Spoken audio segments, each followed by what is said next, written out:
hello third form. By the end of this video you will have made your own version of the phone speaker amplifier in 3D CAD, and I've learned a whole bunch of CAD skills along the way that are going to help you if you do DET in future years.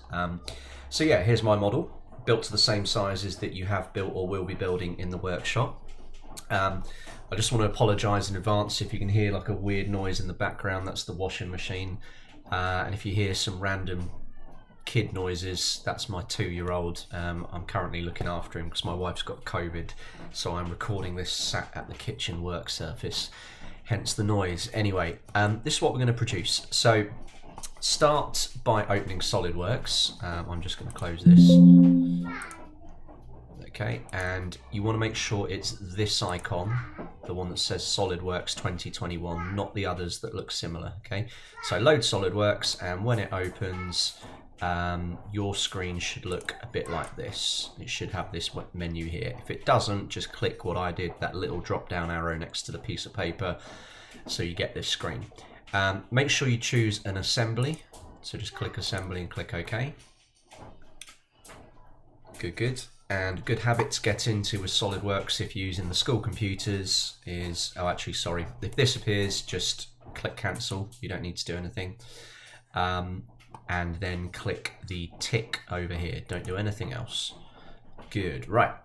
Before we go further, go down to the bottom and just check that it says mmgs in the bottom corner, millimeters, meters, grams a second. That means we're drawing in millimeters rather than feet and inches, and sometimes people mess with that by accident. So if it says that, you're all good. We're going to save our assembly, so click the save button and just give it a useful name. So I'm going to call it speaker assembly Rob. Okay, all good. Right, we are now going to put in our components. So an assembly is like a space where we can put bits together. It's like the workshop, think of it that way. And in order to assemble things, we need to make the parts that we need to assemble first, like you will do in the workshop. So we're going to go and make our parts. So we're going to go up here next to the arrow under insert components, and we're going to click new part. And you'll see it adds a part down here. Now we just click anywhere in the blank screen, and we're going to do that twice more. Insert components, new part, click anywhere in the screen, insert component, new part, click anywhere. Right, now these part names aren't particularly helpful, so I'm going to rename them. So I'm going to right click the top one and go rename tree item, and I'm going to call it front of speaker. I'm going to, by the way, if it does this, just drag this little bar along to the left, look, you can see better. I'm going to right click the middle one and rename that. And I'm going to call it middle speaker. And I'm going to do the bottom one and rename that rear of speaker. So right click, rename rear of speaker. All good. Okay. I am now going to start drawing the different parts. Now, if you've actually built this thing, you'll remember in the workshop that the simplest component is the rear of the speaker. It's just a rectangle of wood, really. So we'll start with a difficult one. We'll then move to the next difficult one, which is the front, and we'll do the hardest one last of all when you're a bit more practiced. So we want to work on the rear of the speaker. That means we need to right click on it, and we need to go and choose this fourth one along that says edit parts, a little square and a pencil. You'll see that that makes that go blue, but not a lot else appears to happen. Click this little arrow, and you'll see we've got front, top, and right work planes. These are like our tables to draw on, if you like. That's a good way of thinking of them.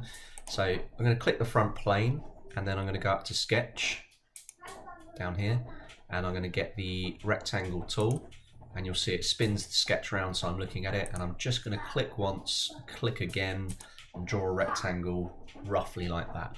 Now we want to make everything to an actual size, or it won't all fit together in a minute. So we're going to go to Smart Dimension. We're going to click on the vertical side, click again, and this one's going to be 45 millimeters. And we're going to click on this one, move up, and the width is going to be 150. Click the tick. Okay, very important you do this because we're going to be making 3 different panels, and if they're not all made to the same width and height, they won't fit together. Okay, Right, we're done drawing our sketch. That's all that we need for the back panel, but we do need to make it 3D. So if you click and hold your middle mouse button in, the scroll wheel, you'll see we can rotate our view. So just rotate it slightly slanty, just so you can see what happens next. And then go over to Features, and we're going to choose Extruded Boss Base. Now, as luck would have it, by default it says 10mm, which is exactly what we want our base to be.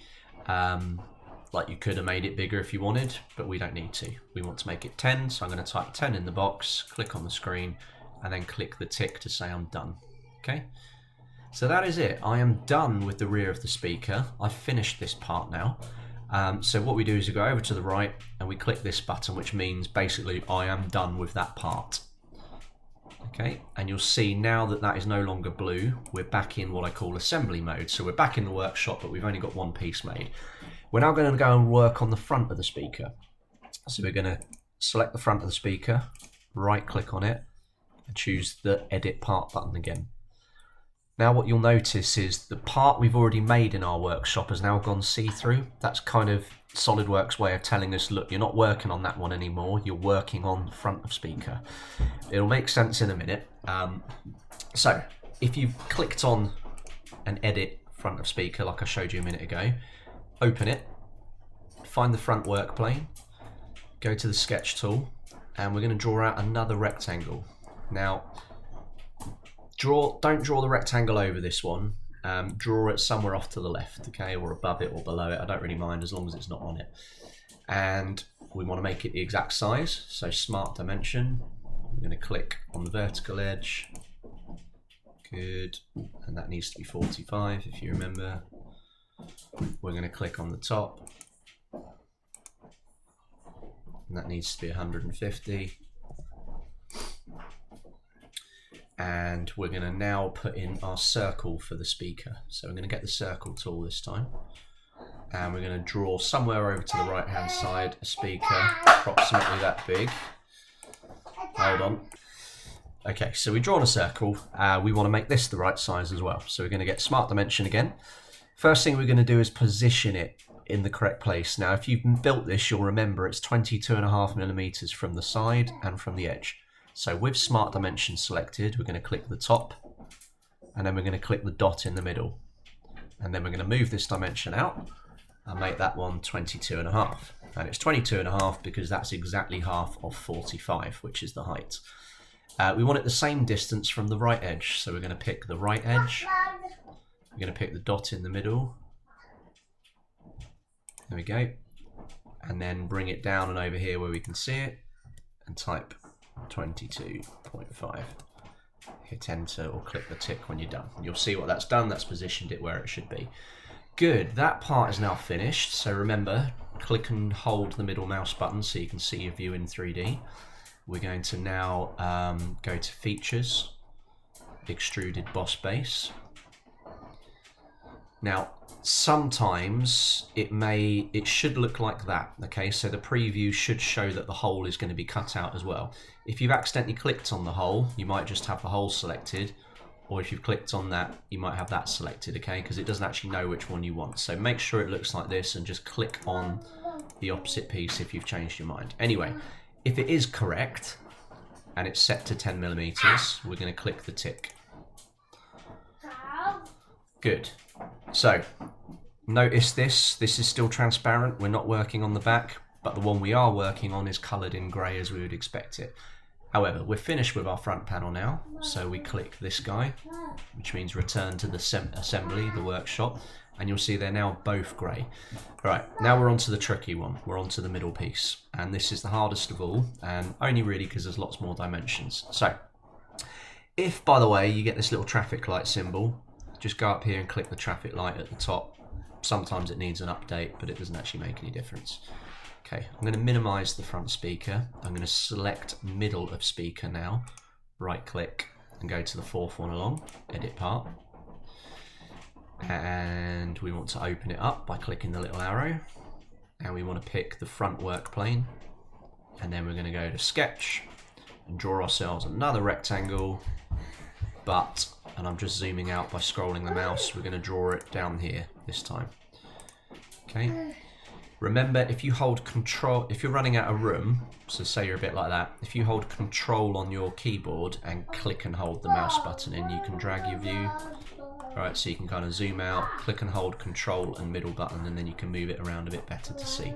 If, by the way, you accidentally do that, and you want to look at your view dead on again, if you just right click on it, if you go up here, this one, you've got this tool, normal to. You can also do Control 8 on the keyboard, look. That will bring your view back round.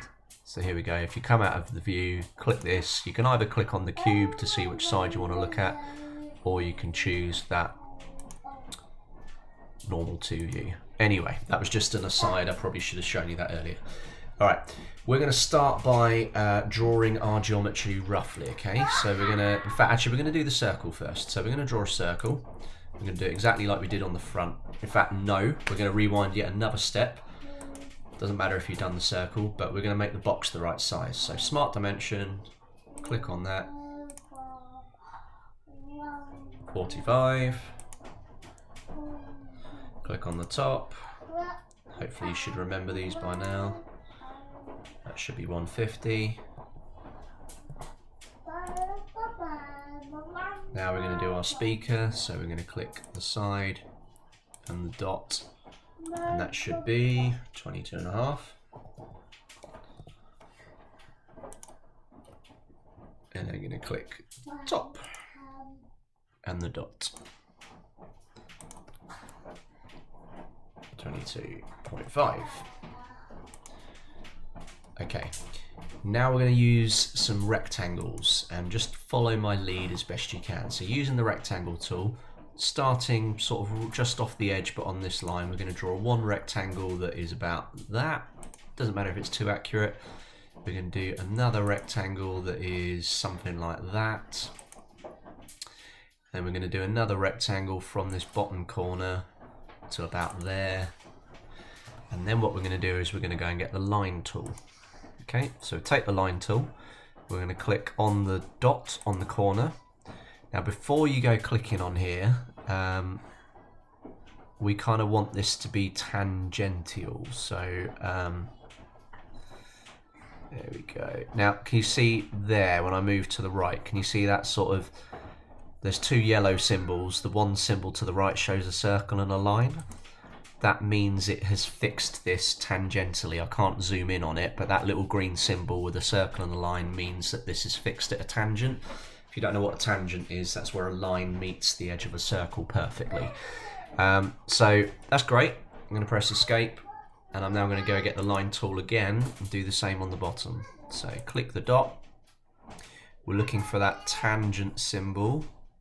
There it is. Okay, right now. Click. Good. Okay, we don't want to draw any more lines, so press escape. If you mess that bit up, just remember you can go back by pressing back. Don't click it too many times. Right, now some magic's going to happen. We are going to do some trimming. So up here you've got this pair of scissors called trim entities, and it's dead easy to use. You drag it like an eraser through the line you don't want. So if I drag it through there, look, it snips it away. But what's cool is you can hold it down. So if I drag through there, imagine the sound, the path that the sound is going to take through there and through that. Can you see how that's now made this one single shape? And we've now got the outline that we want. All we've got left to do is put our correct sizes on it. So back to smart dimension. Now I need to make the speaker the right size. So I'm going to click my speaker, and it should have been a radius of 17.5 because it needs to be 35 diameter. There we go. I want you to click between this edge and move up. That one should be 5. I want you to click between this edge and this edge and make that one 80. And I'm just going to go have to deal with my 2-year-old. Okay, good. So we've done that one. We're going to click the same vertical edge, and we're going to click that one there.